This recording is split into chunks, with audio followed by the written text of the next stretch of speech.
I'm Alex. I'm James. And I'm Dan. We're the Ragamuffins, and we want to know what makes a perfect gig. So every episode we're going to invite on a guest and have them book their dream gig from opener to headliner. On this episode, we talk to Jacob Andrews from Gnarlah. We hear about how he joined the band, his experiences at BIMM University, what it was like to be an up-and-coming band during the pandemic, and much more. And if you want to see Gnarlah live, their co-headline tour with Bleak Soul kicks off this week.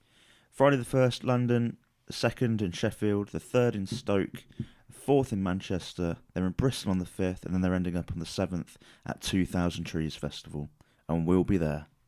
Yes, we will. But for now, let's hear Jacob's perfect gig.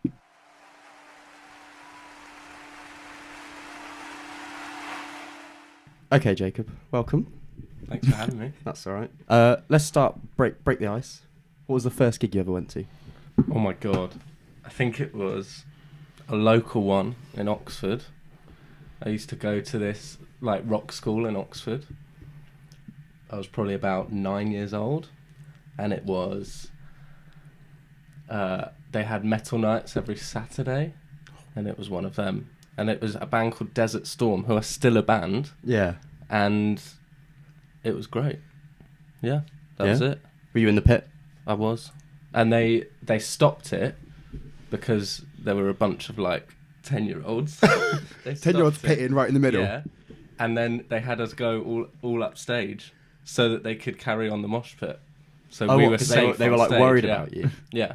Jesus. And I thought it was just because they wanted us on stage, but it was actually just because they could mosh without. No, you believe that. It's yeah. fine.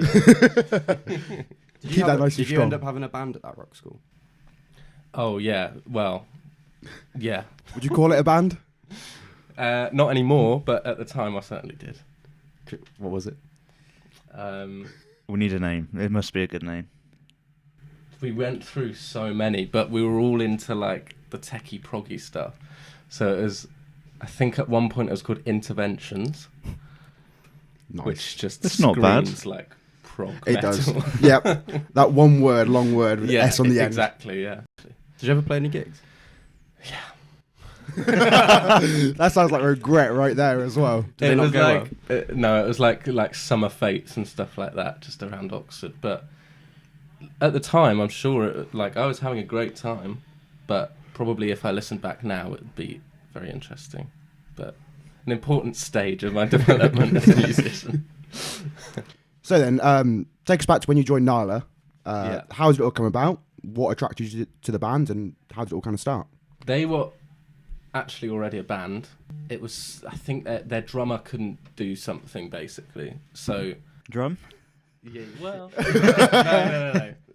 No, he was a very good drummer. He was in a lot of my classes. It just it happened to be that he couldn't do this one, which happened to be their first single.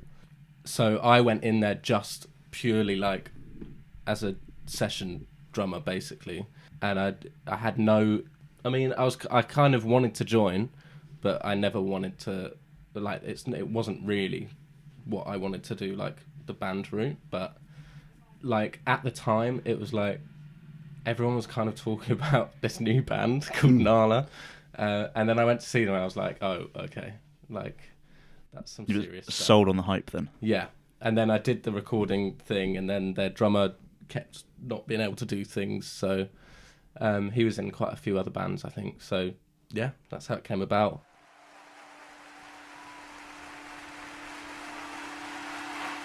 I'm sure we'll come back to Gnarlah in a bit, but let's get onto this lineup, shall we? What's the first band, your opening band?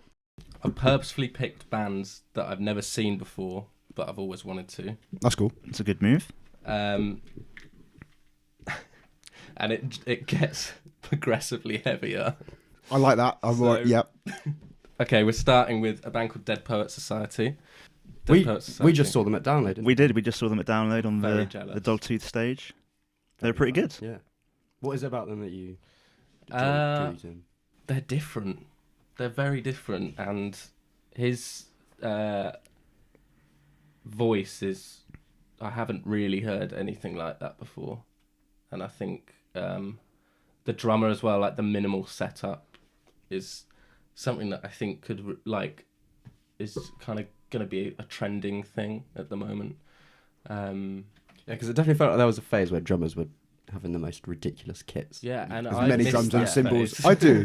I always like I picture of remember like your Terry Bozio's kits of like Yeah. ridiculous ones, Portnoy kits of everything. Just, Yeah, and like it comes with the genre sometimes, but also I think it's the thing like what you can make out of what you have in front of you. You know, the whole sound, it sounds so heavy but really minimalistic, which I really like.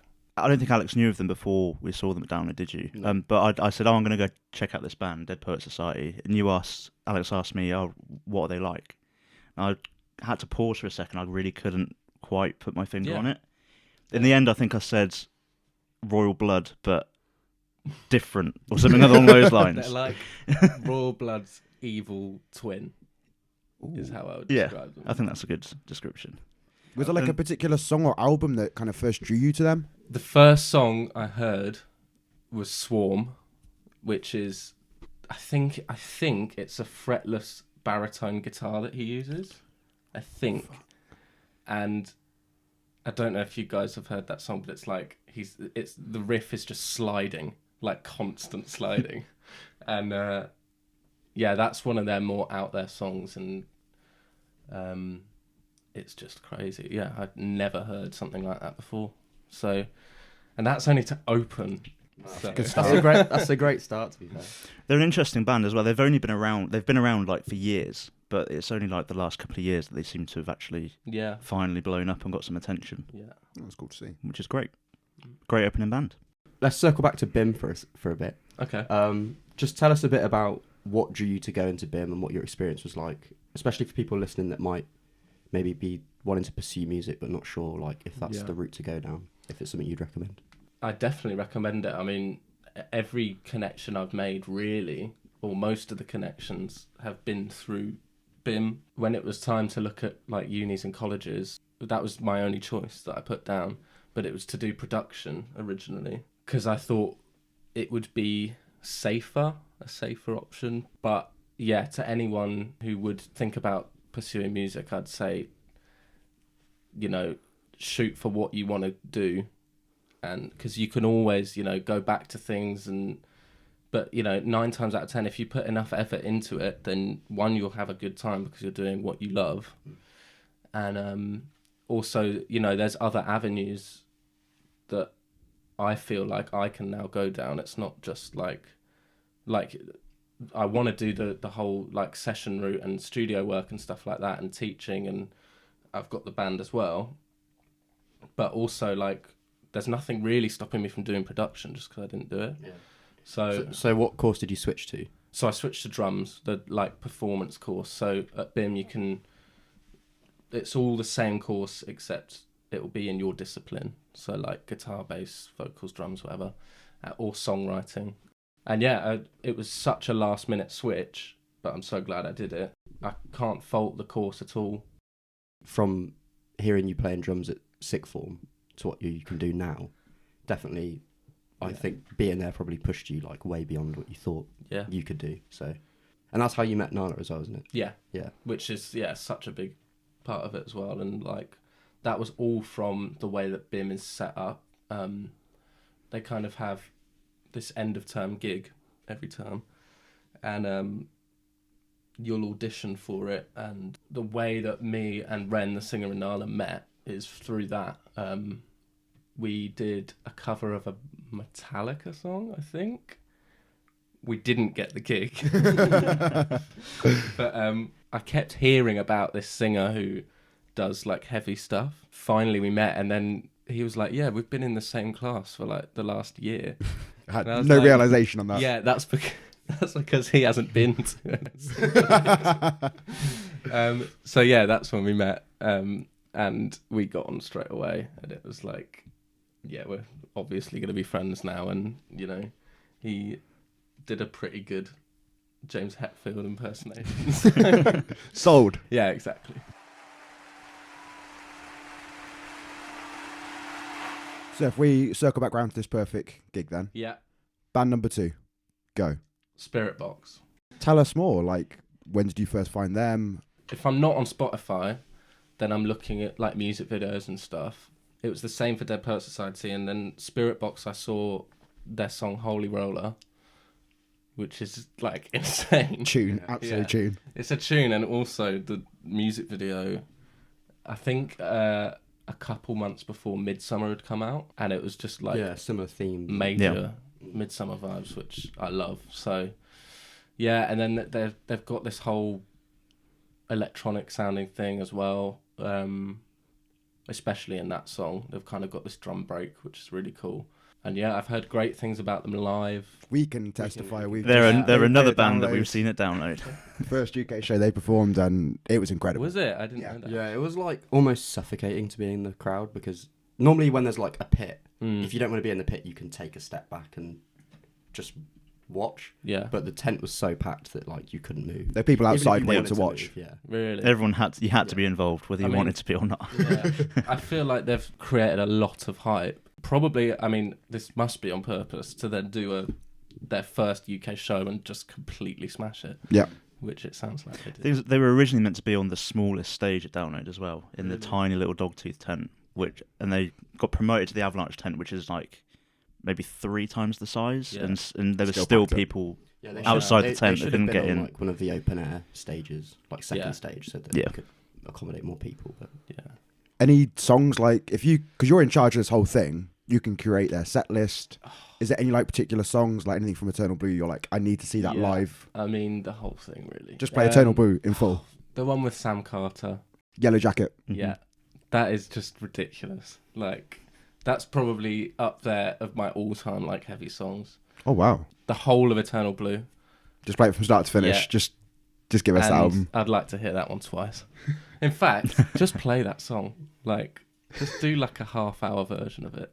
Great. Yellow Jacket and Holy Roller. Bringing things forward again to late 2019, it felt like Gnarlah had a bit of momentum going. Things was starting to look up again, and then global pandemic hits. Yeah. We've heard what it's like for big bands to deal with that. They were all doing live streams and things like that. What were small bands doing? What was it like to be in kind of an upcoming band? Yeah, it was weird. We were kind of like, at first we were kind of searching for kind of what to do towards like our manager and everyone around us. Basically, at that point we had United Talent that we've just kind of partnered up with, but we looked to them for answers of what to do, like should we be doing live streams and stuff like that, but no one would like prepare for that. No. You know, so like obviously our manager's not going to know exactly what to do that's going to keep a band going. We did a couple live streams, and we did a live stream show at a venue in Brighton, but even then, like, you know, the cost of doing that, stuff like that, and we spent a lot of the time writing because that's all we could do really. And it was still like, people are still coming back from it. We have had stuff that we haven't released, which has now been recorded for like so long, which I get, like, in a way that will make it a bit more special when it does come out, because we've been waiting for that long. But it was a struggle. Like, I wasn't actually able to play drums, so like not being able to play on top of not being able to gig is a big thing. And I think, you know, you can't help but think that you'd be further along as a band than you are, you know. You had it just completely taken away from you, and you had no choice in the matter with it as well, so that's not going to be easy in the slightest.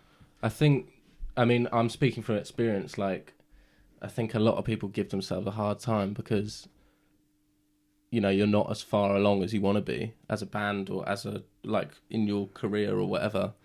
But you got to think, like, we like lost out on 2 years of just like development, and for me, practice as well, which was a big thing. I mean, I had a practice pad, which in a way was quite good, because that I was like glued to that basically. But what was that feeling like when you got behind the kit again for the first time in a while? I mean, I think I'd actually just, as soon as I was able to, I got my studio space that I've got, like, it's kind of like a lockup, like a 24-hour thing that my kit's permanently set up in. Yeah, I spent the whole day drumming, basically, you know. And it wasn't like rudiments or anything to a click. It was just playing. Like, did it all come back to you straight away, or did it take some time? I mean, the pad work helped, to be fair. I really developed some discipline in lockdown, which was good. Another thing that was lost during lockdown was that you guys were booked for 2000 Trees back in 2020. Yeah. But now you're finally going to be playing it this year. I know. How does that feel? So good. Yeah, a long way. Again, it's like, it kind of makes it that bit more special. And yeah, so I've actually never been to 2000 Trees. I was meant to go that year. Yeah, it's just going to be a bit surreal, a bit more surreal than it otherwise would have been, just because it's been such a long time.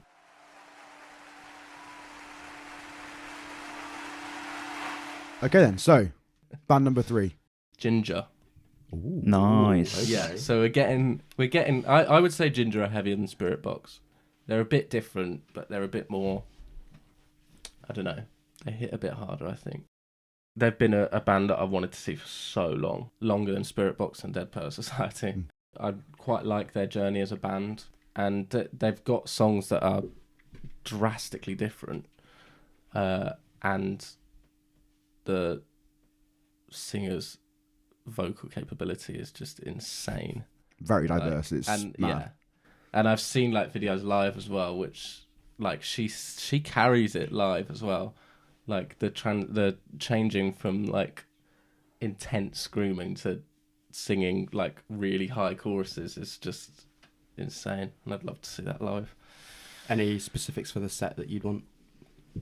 I Speak Astronomy, which is, I think it's one of their older ones, but there's a blast beat in it which is just something out of hell. Like it's Pisces as well. That's a chiller one, but I mean, I say more chill, but then how when chill the can chorus, you go? Yeah, when the chorus comes around, it's like whoa, like a wall of sound again. So I'm gonna be the one as well, which I think that was the first one I'd heard by them. I think the live video for that like was quite big on YouTube at the time. Yeah, like that was the one where I kind of saw her vocal capability, and it was just insane. You're a session drummer now. Yeah. I'm trying to be. Yeah. How did you get into that? So that's the thing that I've kind of always wanted to do. It's still building. I'm quite lucky with who I know because of BIMM. My friends own a studio in Brighton. What's the name of the studio? It's called South Lane Studios. The owners, one of them's a producer, and it's basically like if he has an artist that doesn't have a permanent band, then they'll ask me. Session musicians in general have always I've always seen them as like they're like the top of their game basically. I think if you're wanting to go down the band route, you don't necessarily have to know like everything. The biggest thing is part writing for being in a band, whereas like doing session work, you need to be able to kind of think on the spot a little bit.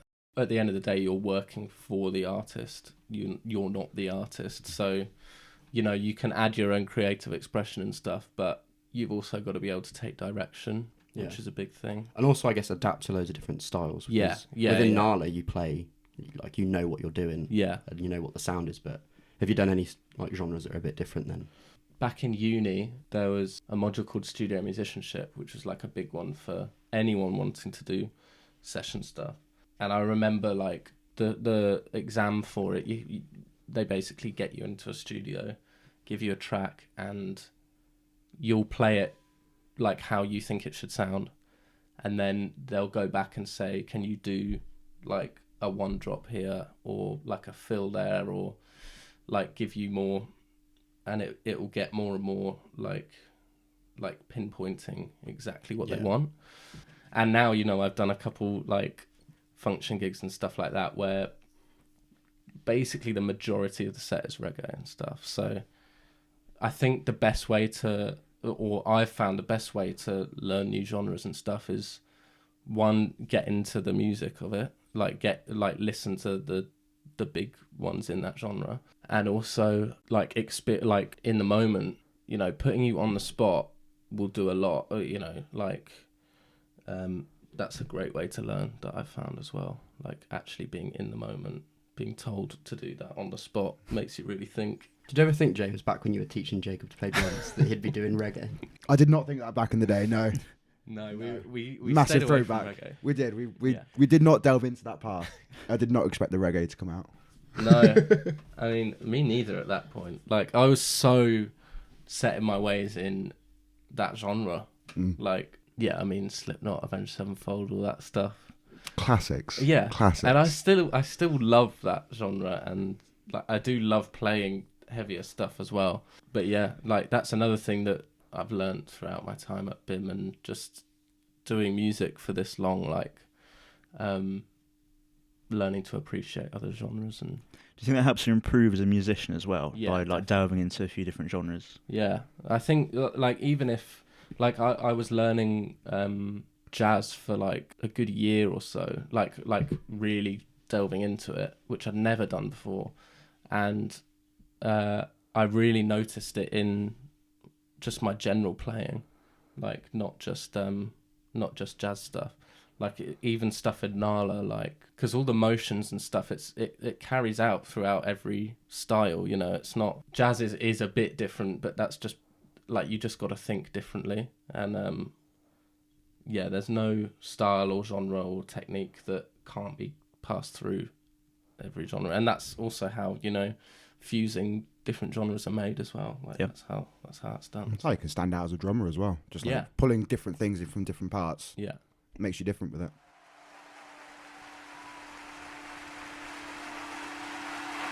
All right, Jacob, let's hear the headline of your perfect gig. All right, MESHUGGAH. Oh. And Wow. I cannot believe I've never seen them before. As a drummer, obviously, Thomas Hark is incredible. I feel like they would put on, for a headliner, I'd want someone to put on like a show, You want that pyro. Yeah, which want- I know that they would deliver on. So, yeah, and it would be ridiculously heavy. I was saying we're going up in terms of heaviness, and MESHUGGAH, I'd say, is the peak. Where did you first discover them? I actually don't know. I I remember you talking about Bleed in school. Yeah, when we I were think it was studying. that. I think it was just like that song. Like this is probably with everything like that. I remember like a couple of songs that we'd look at, Dream Theater songs especially, where we'd look and just be like, how is that done? And like, yeah, I think just from a young mind, looking at songs like that, it's just like it really amazes you. Really, like I was, and again, like coming from a heavy background with a lot of double pedal work and like odd time signatures and stuff, like I just really didn't know what to make of it, and that was like my idea of peak musicality. Like that's as good as it gets, which I still think like in the genre they are as good as it gets. Have you ever been able to play Bleed? Do you know what so no. There's like story behind this. But yeah, I was kind of working at it for a time. So yeah, but like I've seen interviews and stuff, and Thomas Hark is like it took him months to learn and stuff like that. So even to do that, like writing a part that you can't play and like taking the time to learn it, like that's also a great way to like develop. So with Gnarlah, you've released some singles. You've kind of said that you really recorded some stuff during the lockdowns as well. How much can you say on any like future releases? You say you've kind of got the tour coming up as well. What's kind of coming up in the future? Okay, I'll say that some cool stuff will be happening That's fine. around the tour. We like cool stuff. So Around the very soon. Very soon. So it's the first week of July. Is Yeah. when the tour is happening? Yeah, on our socials, that will be talked about next week. Plug the socials. What are they? At Go for Gnarlah it. Official on Instagram. I mean, we only really use Instagram at the moment, or Twitter. It's all Gnarlah Official everywhere. And yeah, it will be. There's very exciting stuff, which is very soon, and we've literally been, working on stuff like this for God knows how long. We haven't released in so long, so it's been a long time coming, and it's means a lot.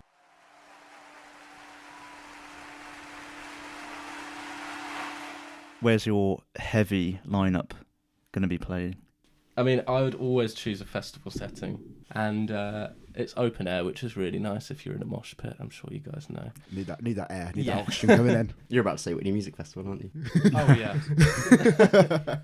If it wasn't a festival, it would probably be Ali Pali, just because you need a lot of space for something like that. Have you seen people at Ali Pali before? Do you know what? I've only ever been once, and it was Nothing But Thieves and D-Mob Happy. D-Mob Happy I was basically there for because, yeah, we kind of have run into each other on occasion, and that was the first time seeing them, and they're a great Brighton band. Do you have a specific like festival location in mind, or do you want to make a brand new one for this? Jacob's Festival. Yeah, Jacob's Festival. Yeah, I think it would have to be its own thing. Like, if it was on Brighton Beach, that would be You great. have the power. You like, Right, yes, it's on Brighton Beach. It's like Tifa on the beach, but Jacob metal. on the beach. Fatboy Slim did a very famous show there. And I think he's doing one this year as well, like a comeback thing. So it'd basically be that, but heavy. Very. Very heavy. So yeah, that'd be sick. Nice. So Jacob, let's recap. You've got Dead Poet Society, Spiritbox, Ginger, headlined by MESHUGGAH, at your very own open air festival on Brighton Beach. Yeah. Happy with And Enter Shikari as a DJ set afterwards. that? Oh, there you nice. go. Nice little little bonus. All that heaviness, you've got all that out of your system. I feel like what I'd want to do after that is just listen to some pop music and Party time. dance the night away. Yeah. Very nice. Yeah. Well, that sounds like a very, very lovely gig. Yeah. Thank you so Be much for great. coming in, Jacob. No worries. Thanks for having me. Love you.